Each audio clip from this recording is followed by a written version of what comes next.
Lock the gates. Are we doing this? We're doing this. Hello, welcome to the Mary Houlihan Show. If you did not listen to episode 1 with Jay Jordan, I do explain on there that I am beginning the show with a WTF with Mark Maron style opening where I say lock the gates and also do a long monologue that's probably most people will want to fast forward through. I am not sure where I'm supposed to look. So if you want to skip ahead to my interview with Father Mike Lopez, do so now, or else you will begin a parasocial relationship with me. So yeah, on the last episode, my monologue portion was filmed at my cousin's living room because I was driving across the country. And now I am in my studio apartment in Los Angeles. You can see my paintings behind me, my framed photo of Bobby De Niro and Martin Scorsese. They make me feel at home. Yeah, here I am in Los Angeles. There comes a time in every female comedian's life where she has to move to Los Angeles. And I immediately miss New York. I want to be in New York. I wish that I was living in an apartment in Woodside, Queens, near an Irish pub, and that I would hold court at said Irish pub. Yeah, that's kind of how I'm feeling right now, even though I know it's quote-unquote good for me to be in Los Angeles, even though TV and film are done, those industries are done and over with. Even though they are done and over with, I still think it's good to be here. It's good to be in a different comedy scene than New York. I spent my whole time in New York. It's time to do something different. I've been going to the clubs, trying to break into the clubs. I did Never Not Funny with Jimmy Pardo this week, and I told him I've been going to the open mics at the clubs. He said, "What are you doing open mics for? Don't you have TV credits?" I said, "Yeah, but even my friends with clout, they're not really performing at the clubs, so that's the deal." Yeah, not to brag, I actually went to an open mic at the Comedy Store the other day, and I came in the top 5 open micers of the night. Yep, pretty big deal for someone who's been doing comedy for 10 freaking years to come in top 5 at the open mic. But yeah, anyway, it's all good. I miss my New York friends. I miss New York, but I'm glad that it's not winter here. I'm glad I don't have to wear a big coat. Anyways, what's going on in this episode is I'm interviewing my priest, Father Mike Lopez. It is the 8th anniversary of me going to Father Mike's church, All Saints in Ridgewood, Queens.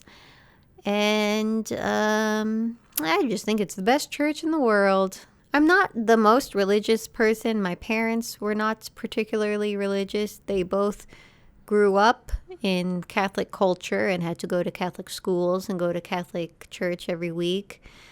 And me and my siblings, we did like the sacraments. We went through the motions, but we didn't really go to church all that much. But my grandparents' generation, they love this stuff. I have one of my great uncles. He was a priest. He was the head of Catholic Charities New York for a long time. Humble brag. 2 of my great aunts, they were nuns. My mom's father, he was in seminary to become a priest, and then he decided, actually, I think I just want to be a guy who gets married.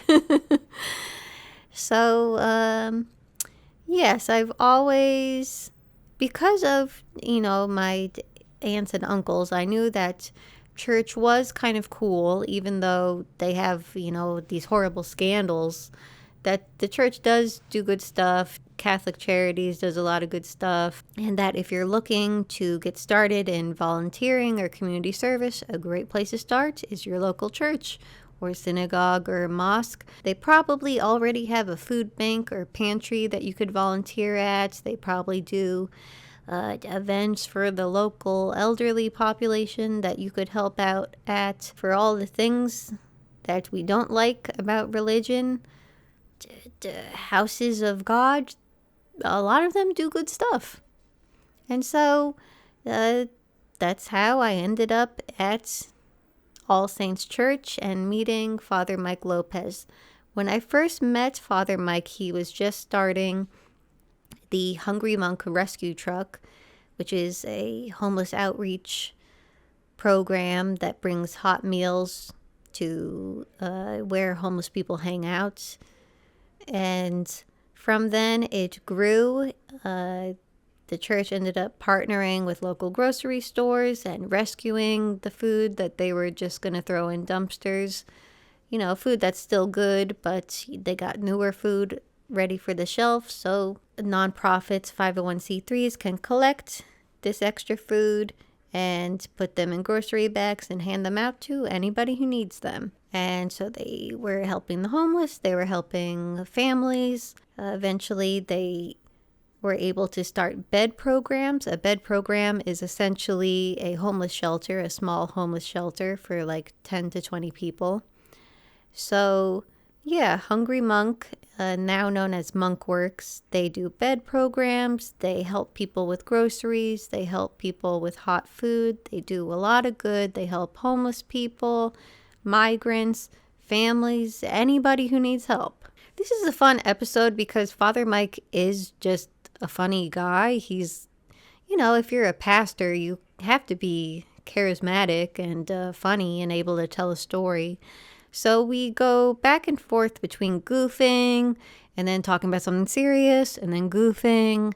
I ask him a lot of advice that I hope that you can vicariously find relief from. I, talk to him about being pissed off about Gaza, being pissed off at my government, and being pissed off at showbiz people for not using their platforms, and ask him advice on how can I be less pissed or use this pissed off energy in a more useful manner. And he has some good advice for me that I hope will be helpful to you as well, because I know a lot of people are pissed about that kind of stuff.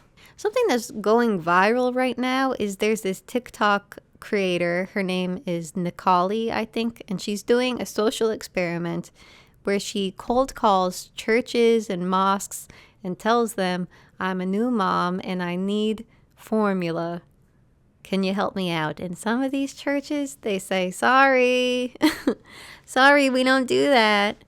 And unsurprising to me, a lot of the Catholic churches and the mosques say, of course, how can we help?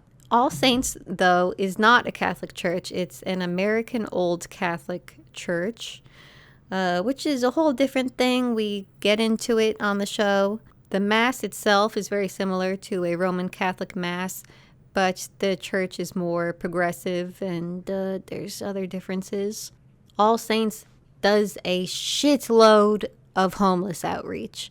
And Father Mike is a real walk the walk type guy as opposed to a talk the talk type guy.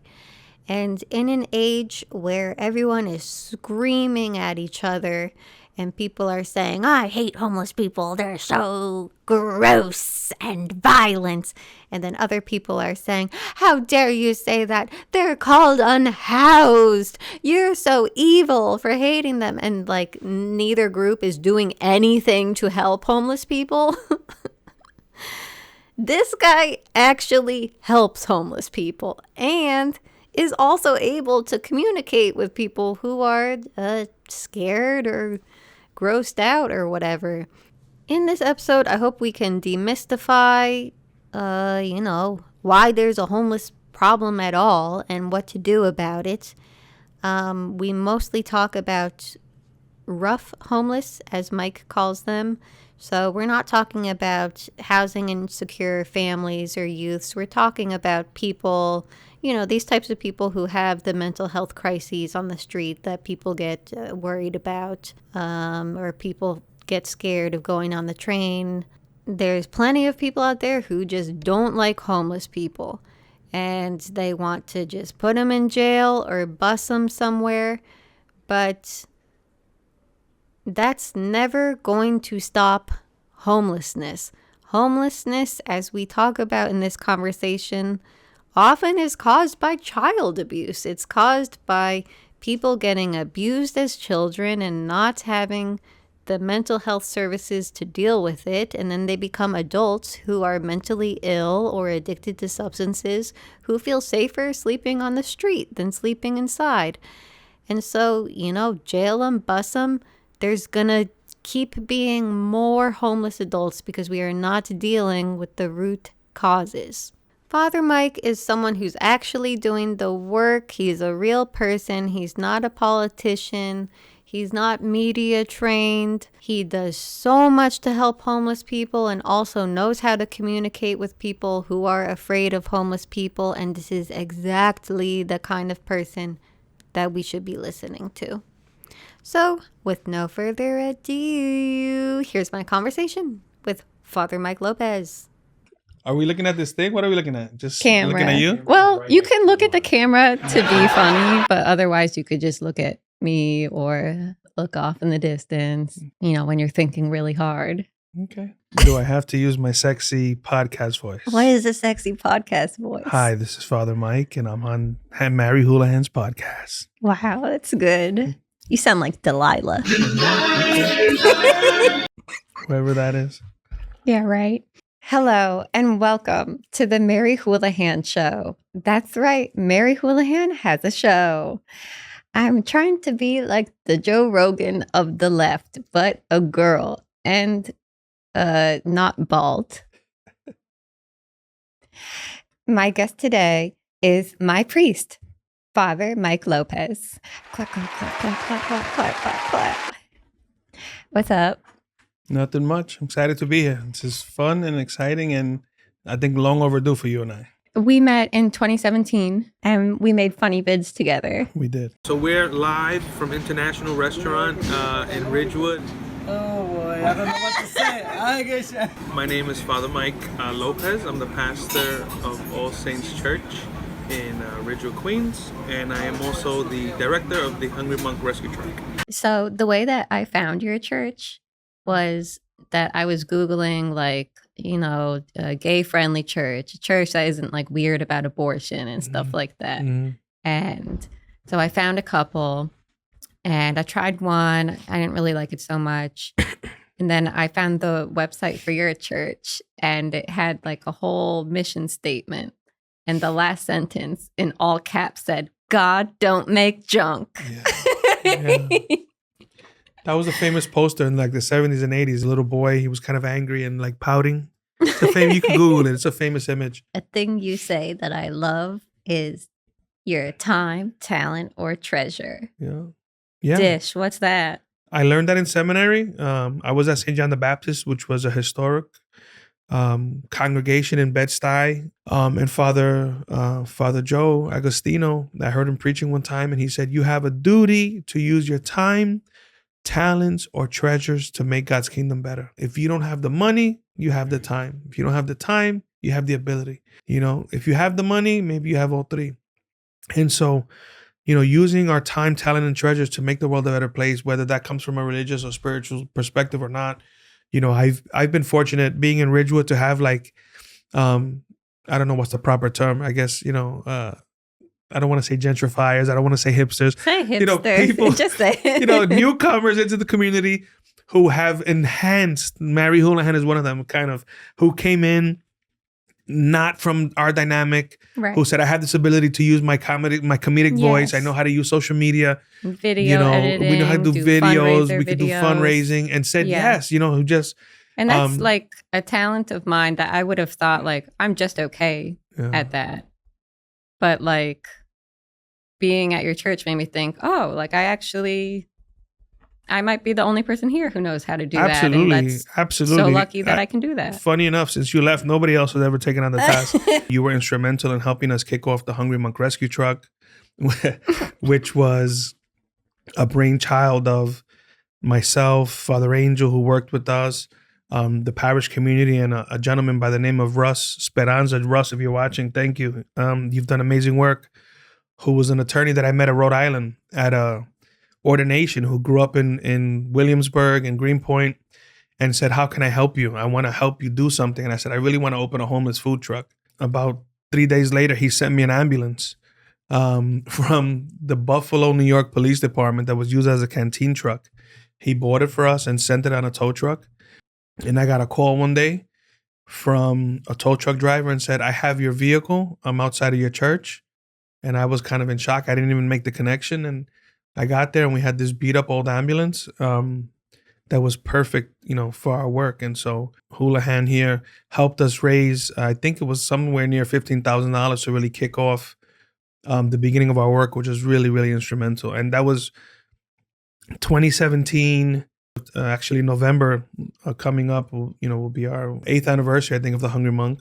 It just grew. It grew. We took the truck from Ridgewood into Bushwick, and we started doing food rescue and getting food bags for the community. So it went from a homeless outreach truck to a family outreach truck. We'd go to Maria Hernandez Park. It's so weird to hear you say Maria Hernandez Park. Yeah, well, I have to. Mary knows that I grew up knowing that as Knickerbocker Park. And so, yeah, I always had this issue when the hipsters started coming saying, Maria Hernandez. I said, no, you mean Knickerbocker Park.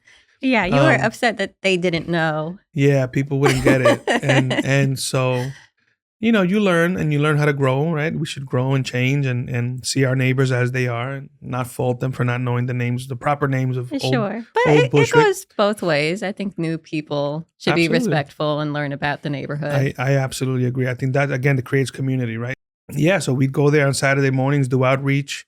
And then that set us up for the pandemic, like I said, where our ministry went from 10% to, 10,000%. And kind of, so we're at the back end of that now. I've noticed, like, in the past couple years, there's so much news coverage of, like, crazy homeless people. Homeless people are taking over the cities. Yeah. And I don't know, maybe there is an increase. To me, I just feel like there's always been homeless people around, like every city I've gone to, but it seems like they're more demonized now. Again, I'm a New York born and bred and Bushwick kid. I grew up seeing, street homeless people. I don't know if we're at a position where it's more or less. I think now there's more visibility, particularly post-pandemic or actually during the pandemic time, where there was less enforcement, there was less street outreach happening. We saw a lot of the homeless kind of, because of lack of services that they needed, were just kind of taking the trains, the subway system as refuge. When I was 17, I moved to San Francisco for college, and that's where I met Rosie. Mm-hmm. And our dorms were in the Tenderloin, which is like a notorious homeless neighborhood. It's like Skid Row in Los Angeles. And so I feel like I moved there when I was really young, and people just told me right away, like, this is a homeless neighborhood. So it is what it is. Live with it and be respectful. And like, I feel like it was very normalized there to be like, these are residents. So it sounds like you're saying maybe because of during COVID, people weren't working. They were told to stay home. So maybe like some of the outreach that had been going on was lessened, or maybe it was less days of the week or something. Yeah, absolutely. The New York City Department of Homeless Services, despite what people may think about them, I think they're some of the greatest workers here in our city. They have an extremely difficult job, extremely difficult vocation. And, during the pandemic, a lot of those guys were still on the front lines and out in the street, but a lot of the homeless community that didn't have, obviously, a place of their own to shelter in place or to stay in, they kind of overtook our city streets. They had more, Manhattan became a ghost town. You're used to getting hassled by like doormen of like a corporate office, but if no one's going to work, people will let you sleep, I guess. Right. I don't know what the answer is. I don't know. Homelessness is ugly, and it's typically accompanied by mental illness. It's typically accompanied by some secondary or tertiary issue. So I get it when people, don't want to see it, or, you know, I have 2 young children. I don't want my children walking past someone who's doing some obscenity in the street or Sure. that sort of thing. So I kind of understand that. But at the same time, these are God's children, right? And so I was just talking today at lunch. I had lunch with 2 of my friends, and we were reminiscing about Rachel, who was one of our homeless women, who probably for me was one of the greatest teachers I've ever had. And she was extremely afflicted with mental illness, had substance abuse issues, um, but was one of my greatest teachers on patience, on love, on kindness. When she passed, her brother, I kind of became her next of kin. The hospital let me know when she passed. And so I was tasked with finding her family. And for years, Rachel told us she didn't have any family, that everybody was dead, that they didn't live in the neighborhood. And her family lived 2 blocks away from the church, And I was able to sit with her brother and listen for a few hours, her full life story. And I was able to understand, she came from a really fucked up place, with a lot of pain and a lot of struggle. And her parents didn't do what was right for her and her siblings. And she ended up as a product of that. And so, when you hear the stories behind the person, it makes it much easier to understand why they are where they are or why they are. I hope this is okay for me to say. I'll cut it if it's weird or something. But I remember years ago, you told me something that stuck with me was you have all these conversations with these homeless men, and you found that it was really common that they had like sexual trauma as a child. Extremely common.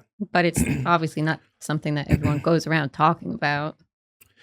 I have one case in my mind that I won't name his name, but this guy lived on the streets for years and years and years, and we worked at every level to get him housed. And he'd come and show up and say, Father Mike, I'm really tired. I want to go inside. And we worked for years and years and years to house him. And every time we housed him, within 5 days, he was back on the street. Mm. And the question, I said to him, what is going on? You keep asking me for help. I'm exhausting all of my contacts. I mean, I'm not calling 311. I'm calling directors of agencies. I'm calling commissioners, using all of my contacts in the homeless services world to get this guy in a good space. And his story always was, I'm afraid to be inside at night because I'm afraid that someone is going to come and rape me. Ugh. And I'm not talking about a kid. I'm talking about a man who was at that time in his 50s. As someone who never came from that experience, it was eye-opening to see. And then that theme became more and more resonant with other people as I spoke to them. A lot of people who are living on the streets have suffered pre-adolescent sexual abuse, which is the worst type of sexual abuse. So, like, if you were president and you could make an executive order, what needs to be done to end homelessness? That's a really, really rough question. There are so many facets of homelessness, first of all. So, you have street homeless, you have families who are sheltered, you have single men who are sheltered, single women who are sheltered, you have spaces like Covenant House, which give themselves historically to working with, runaway teens and the LGBT community. So I don't think there's any single answer on like, how do you end homelessness? I think I would follow a right to shelter model like we have here in New York City, that anyone who's experiencing homelessness has a lawful right for government-supported shelter. It's a law that came into place after Vietnam when we had all these homeless veterans on the streets who weren't getting the services, who were abandoned by the government after serving their country in a bullshit war. So I think I'd make that a governmental mandate across the board. We spend so much money on nonsense in this country in the name of government. So I think I would certainly say that there's a right to shelter for those who need it. The idea that, pick yourself up by the bootstraps and get yourself a job and all those things that we like to talk about, these concepts are just absurd. How do I go to work if I don't have a place to shower? How do I go to work if I don't have a place to sleep? How do I go to work if I don't have the nutrition that I need? So I think step one, as you know, we have 3, they call them church bed programs, where we have 15 to 19 beds in dormitory style. And our model has worked extremely well. So we start these kind of community style, it's based on the monastic model. So community style bed programming, we bring long-term street homeless men off the street and we say, you have a bed. There's no strings attached. You So know, they can be sober, they can they be can using. yeah, we follow harm reduction model. Mhm. So the idea is, come as you are, right? Which is, I think, what we want to find in our churches and our Yeah. families and our relationships, right? Come as you are, be yourself, and kind of figure it out, find the balance. Our programs have been extremely productive programs, where we've been called on this by the city.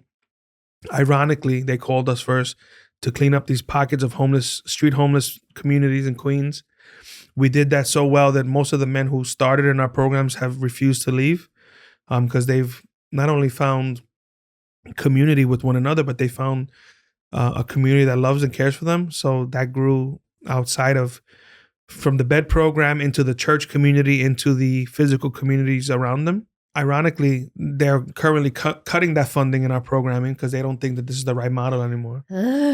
So we're going through an extremely tough transition right now in our not-for-profit Monkworks. But community solves all things. Community solves all problems. It's why we have AA, why we have NA. You come together, different people with different situations, different realities, and you find yourselves, and you begin to love one another as you are, right? Which is kind of what Christ is kind of his message. So I think, first, right to housing. Secondly, small programs with like-minded individuals, so people who are coming from the same kind of reality.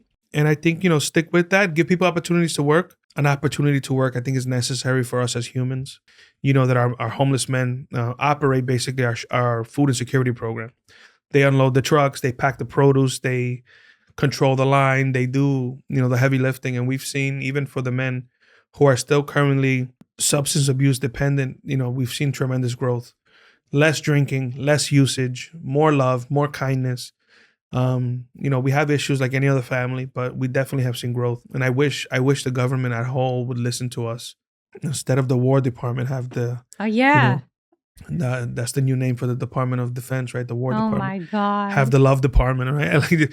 But all throughout the Gospels, this is the constant thing. Jesus is constantly going up against the powerful and the elite, and saying that those who they felt were unclean and unholy are the children of God. And so I try to make sure that when I can act in that way, that I do.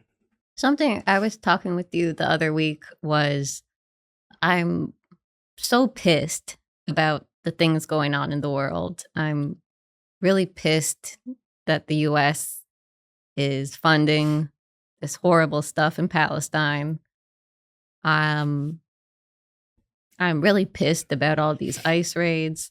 And as a comedian who's not that famous, I'm only famous to like 45-year-old men who live in college towns. But I have like friends and colleagues who I came up with who are now famous and have so many followers. And I get like pissed, like, why don't you guys do something? Like, you have more connections than me. You have more reach than me.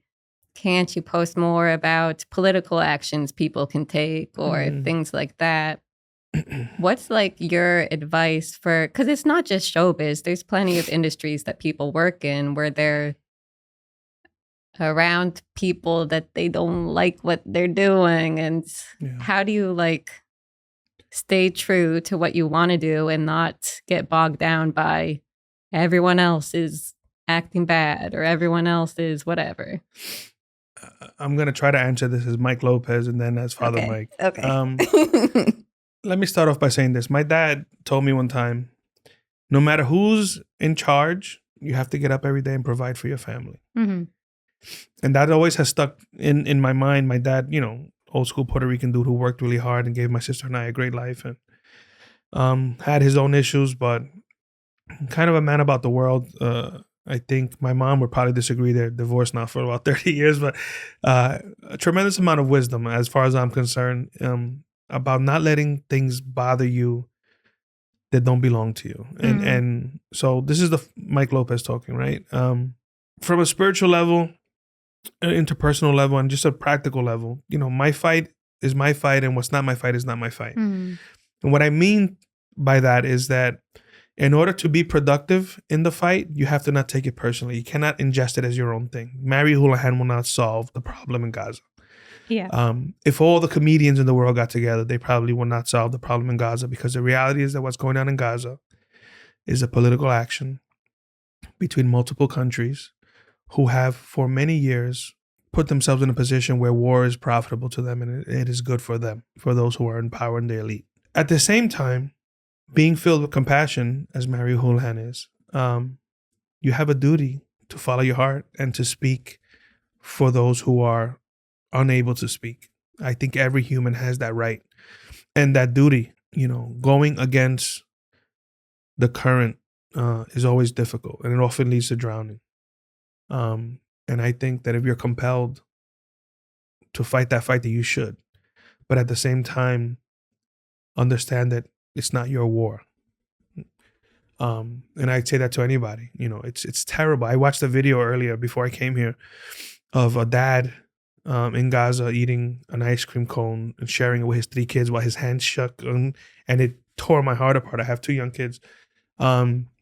So there are unspeakable things that are happening there, but not only there, around the world, there are similar scenarios. This is where the spotlight is at the moment. And I think how we really cure these things, and create change, whether you're an extremely influential person or not, is by seeing that there's a mission 5 feet in front of your face. And so, I learned about this thing called the 5 feet mission when I was with the Vincentians. And 5 feet in front of my face at any moment, there is a mission field. There is a war. And so by being present in those spaces, we create energy to help heal the world. So I think when you leave here tonight and walk to the L train or wherever you're going, whatever that mission that's in front of your face where you can be present helps heal Gaza. And I also think that people who are influential, who can be really nonpartisan when it comes to political stuff, I don't believe that the left or the right or the middle are for anybody other than themselves. There's profiteering, there's war, there's money in war. It's always been that way. I recently ran for local politics in my neighborhood. It was such a shit show that on a tiny level. I met the guy that runs the Woodbine. Yeah. He told me. I ran for city council, and it was like, forget about it. It was terrible. So I can only imagine on the grander scale, when a congressperson has $180,000 annual salary and they're worth 50, 60, 70 million, it's about the money. And so, I'd say to you, keep on your fight, but also understand that your healing energy is wherever you stand. Yeah. And I say that to everybody who has that same kind of opinion. It's terrible what's happening. Not only in Gaza, but it's terrible what's happening in New York City. It's terrible what's happening.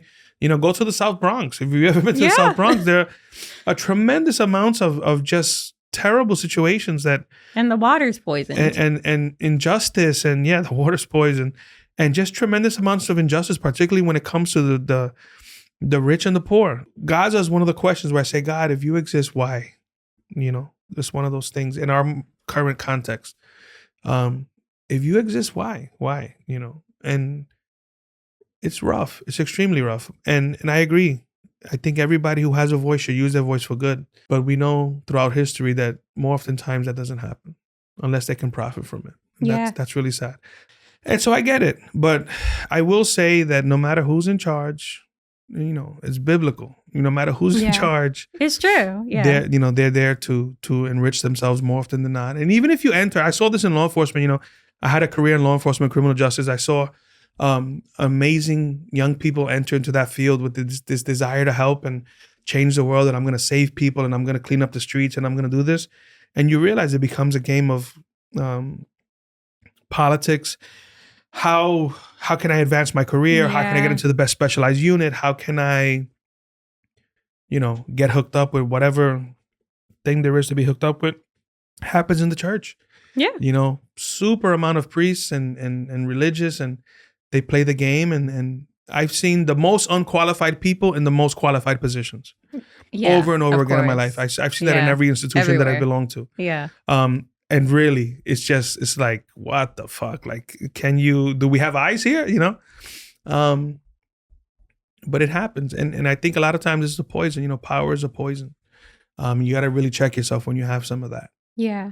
It's been like spiritually hard for me because I feel like for so long I wanted to make like comedy TV and comedy movies. And you get so much rejection, and with the stuff in Gaza going on, you become really aware of like, wow, this person is donating to that. Yeah. And no one's saying anything because they want to work for them. Like that really breaks my heart, and like makes me feel like, oh, maybe I don't have a place in this. And that's really sad to deal with. And I have like a lot of friends who they've left comedy for those reasons. One of them, she's a conservationist now. Another one, he does composting for the city he lives in. I know a lot of people who just said, "Ugh, I'm just going to start a family and move somewhere cheaper." Yeah. And I get really worried about that, because then I feel like the only people left are going to be people who just want to be famous to be famous, and maybe don't have like a greater mission or like message that they want to leave the world with. I think ultimately what it boils down to is just how willing are you to really be your genuine self? Yeah. You know what I mean? Like at the end of the day, whether Mary Houlihan becomes extremely famous or not, you know, at the end of your life, when this vessel shuts down, are you going to be like, shit, I was somebody else the whole time? Or are you going to be able to say, I was my full self? Even if I didn't get where I thought I was going to be. You know, there's the old, like, kind of corny Christian thing that says, if you want God to laugh, tell him your plans for your life. It's just like, it's kind of corny, and I've heard that my whole life. Yeah. But you know, but there's always going to be haters, right? So like, let the haters hate, and just do your thing. And you know, I think that's just my advice for life, for everybody. I tell my children, you know, just like try to be yourself as genuinely as you can. Yeah.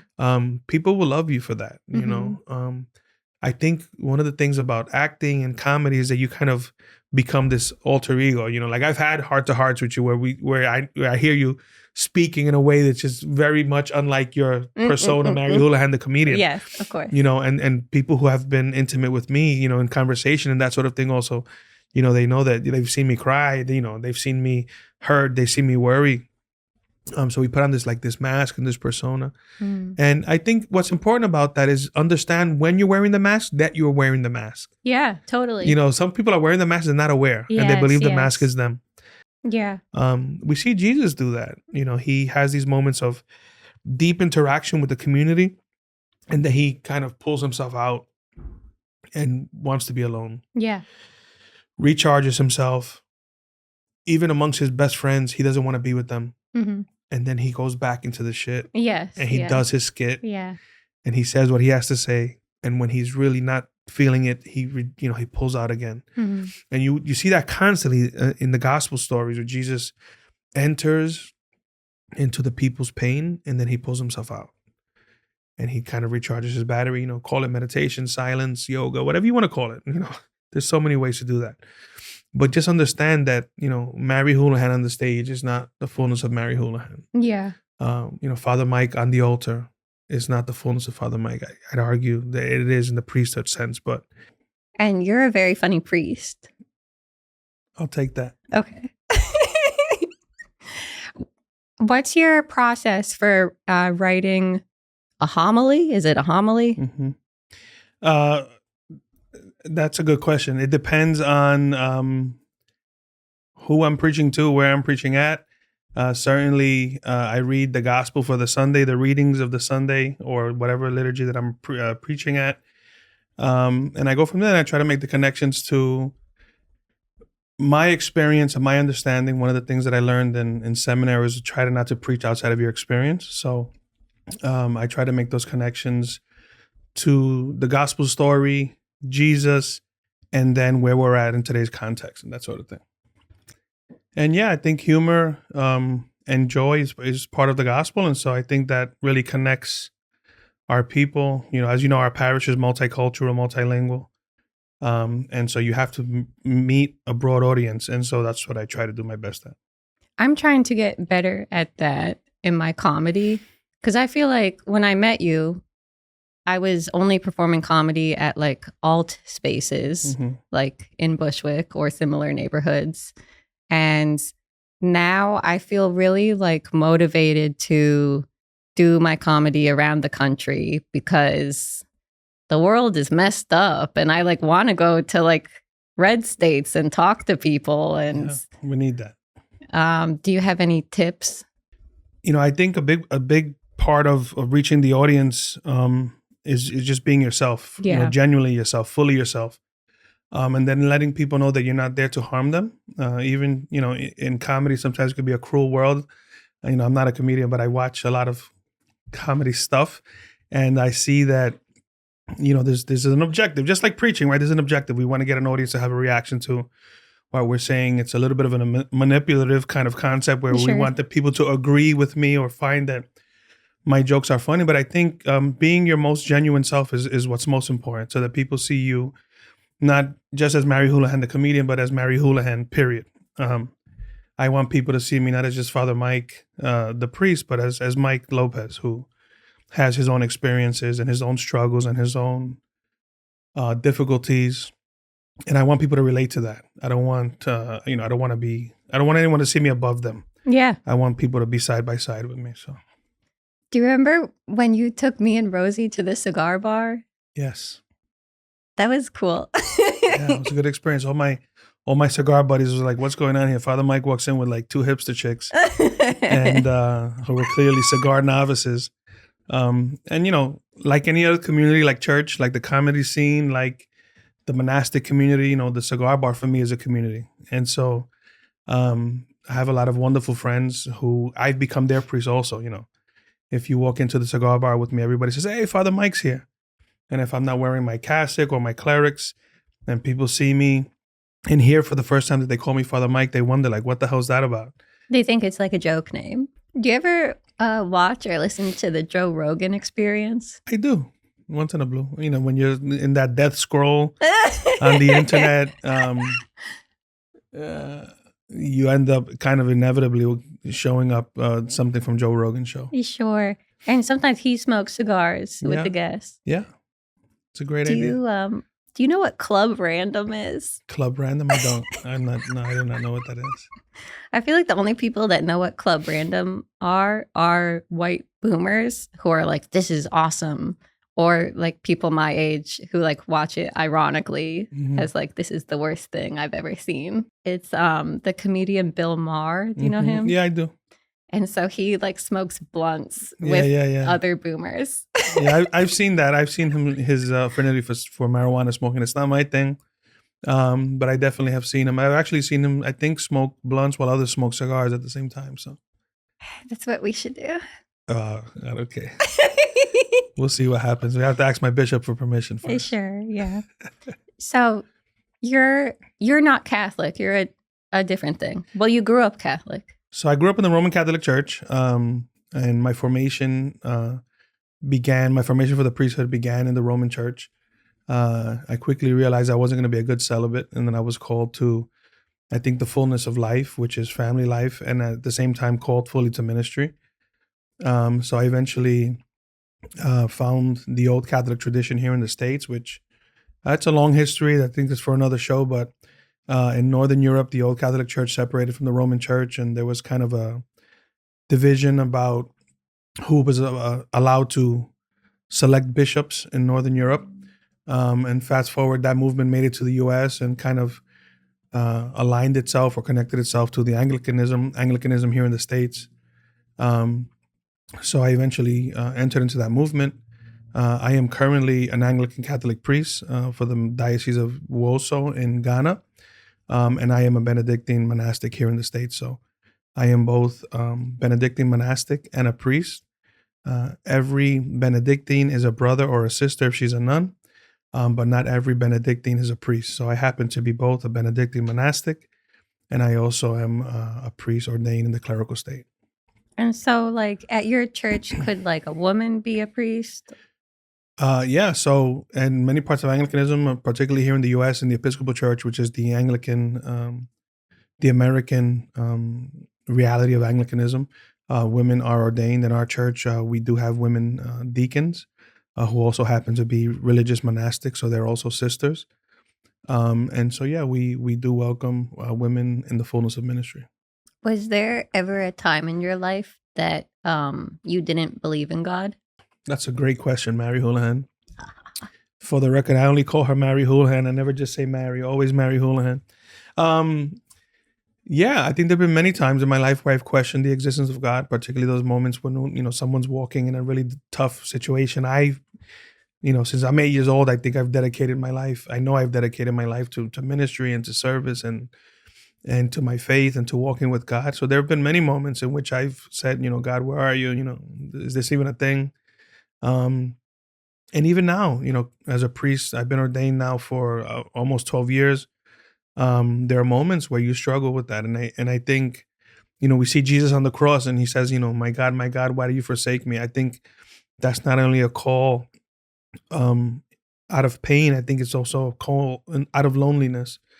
So I think in those moments, particularly when I felt most lonely or most vulnerable, the moments where I felt that people around me are haven't been present when I've needed them, you kind of make that connection to God. So yeah, there have been moments. Absolutely. I think you can't have a good spiritual journey or a healthy one if you haven't had those questions.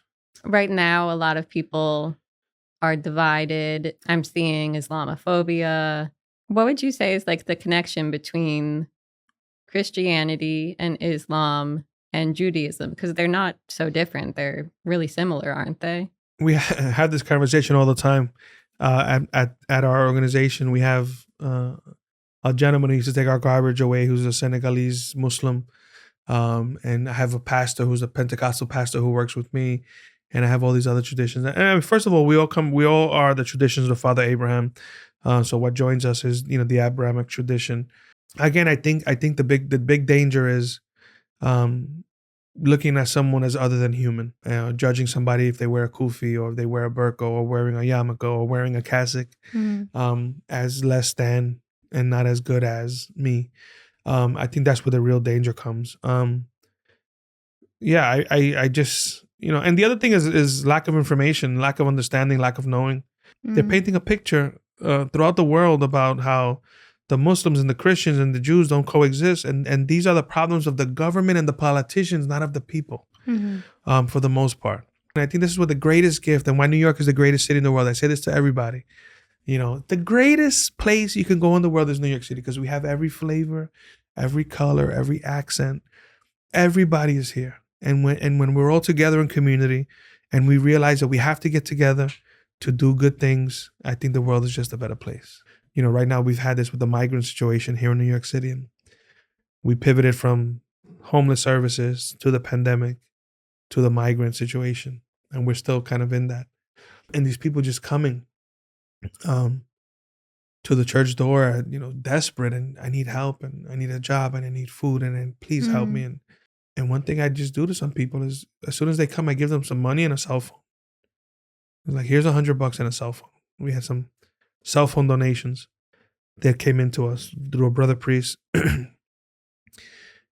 And I've seen the fruits of just giving somebody $100 and a cell phone, allowing them to not have to beg for food or whatever it is, and a phone so they can connect to their family. Again, community. Forget about what they're going to do with that's not our position. Our position is to love people and meet their needs. I have a restaurant, as you know, and I tell my staff, there's 2 rules. And if I see you break those rules, you will be fired immediately. If somebody comes in and asks to use the bathroom, let them use the bathroom. And if somebody comes in and asks for food and they don't have money to pay for them, give them food. Because those are 2 of the most basic dignities that we can offer without even trying. And it's not just the food. It makes a person feel like the world is good. Absolutely. It's not like, the world is out to get me. Absolutely. No one wants to help. It's so fucking easy to do good things. Yeah. It's so easy to just see the need and meet the need. More often than not, once you do it, you just become a better person. And not to blow yourself up or not to put it on social. That's definitely for me a big no-no. Well, I feel like the point of doing good is that it's contagious. Absolutely. Like when you do it, then the person goes, absolutely. People are nice to me. I have to be nice to people now, and so on and so on. And that's our time. I love you, Father Mike. I love you too, Mary Houlihan. Bye. Lock the gates. Lock the gates. That was my conversation with Father Mike Lopez.